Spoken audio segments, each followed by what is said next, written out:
హనుమాన్ చాలీసా చేశారు తులసీదాస్ గారు. కళ్ళు మూసుకుని హనుమని తెలుసుకుని హనుమాన్ చాలీసా చేస్తుంటే భటులు వచ్చి కొరడాలు పట్టుకుని కొట్టడానికి పైకెత్తుతున్నారు.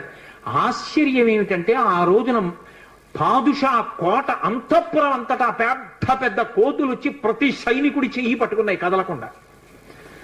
పాదుషా భయపడిపోయి సింహాసనం దిగి కిందకొచ్చి తులసీదాస్ గారి కాళ్ళ మీద పడ్డాడు. అప్పుడు ఖచ్చితంగా పూర్తయిపోయింది హనుమాన్ చాలీసా.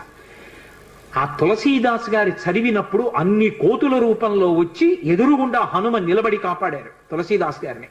అందుకే అప్పటికీ ఇప్పటికీ ఎప్పటికీ కూడా హనుమాన్ చాలీసాకి అంత శక్తి.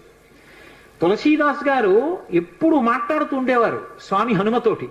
రామాయణ రచన చేసేటప్పుడు రామచరితమానస్ రాసేటప్పుడు ఏ ఏ ఘట్టం దగ్గరికి వచ్చేటప్పటికి ఆయా ఘట్టం దగ్గర మళ్ళీ హనుమకి చదివి వినిపిస్తూ ఉండేవారు.